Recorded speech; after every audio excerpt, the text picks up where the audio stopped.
Assalamualaikum. Waalaikumsalam. Hilma jalan pagi sampai juga di sini. Kebetulan libur. Ustazah, cuaca hari ini lebih sejuk dari biasanya. Di dedaunan terdapat butiran-butiran air. Benar Hilma. Sangat sejuk. Angin berhembus lembut. Kabut menyelimuti bumi. Oh iya, Hilma tahu apa yang kamu lihat tadi? Saya tahu, Ustazah. Ini namanya embun. Ustazah, bolehkah saya bertanya? Mumpung lagi bersama Ustazah. Boleh nak, silakan. Apa yang dimaksud dengan pengembunan Ustazah? Bagus pertanyaanmu. Simak baik-baik Hilma. Pengembunan adalah perubahan wujud benda gas menjadi benda cair. Pengembunan biasa juga disebut dengan kondensasi. Peristiwa pengembunan terjadi ketika gas mengalami pendinginan atau diberi tekanan. Bagaimana Hilma? Paham dengan penjelasan Ustazah? Paham Ustazah. Pengembunan disebut juga dengan kondensasi, yaitu perubahan wujud benda gas menjadi cair. Pengembunan ini terjadi karena gas mengalami pendinginan atau diberi tekanan. Bagus, kita lanjut lagi. Perlu Hilma ketahui bahwa adanya butiran-butiran air seperti disaksikan Hilma tidak hanya terjadi di pagi hari. Hilma pernah masak nasi tidak di rumah? Pernah Ustazah. Anak rajin. Setelah memasak nasi, kemudian panci dibiarkan dalam keadaan tertutup, maka pada penutup panci akan terdapat butiran-butiran air. Betul Ustazah. Saat Hilma buka penutup panci, ada butiran air. Sedangkan di dalam panci terdapat nasi. Saya makin paham sekarang.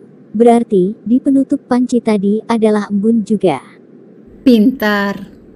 Siap kita lanjut bahas lagi Hilma? Siap Ustazah. Pengembunan merupakan lawan dari penguapan. Adapun penguapan biasa juga disebut dengan evaporasi. Coba ulangi Hilma, apa yang disebut dengan evaporasi dan kondensasi?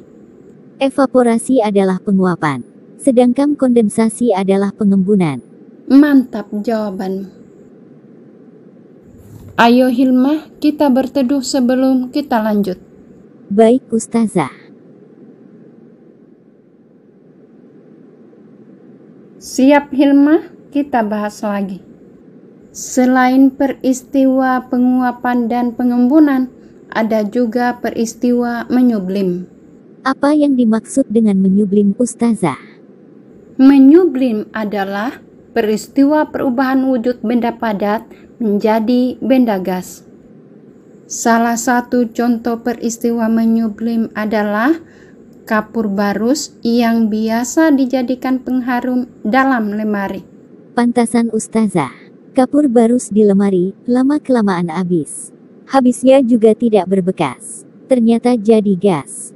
Wah, bisa jadi peneliti ini Hilma. Memang benar Hilma.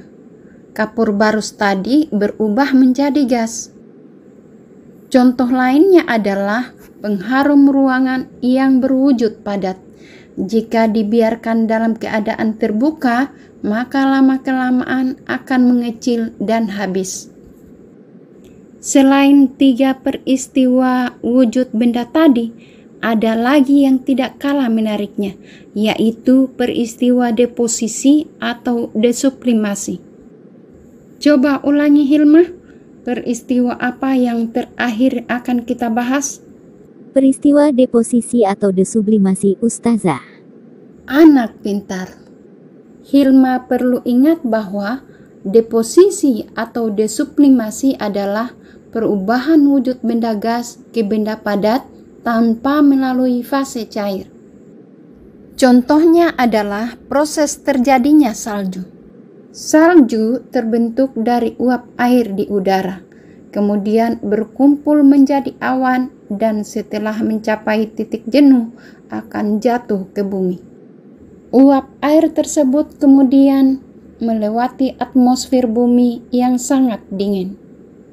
Dari situlah uap air kemudian berubah menjadi kristal-kristal es. Fantastik, maha besar Allah, ya Ustazah.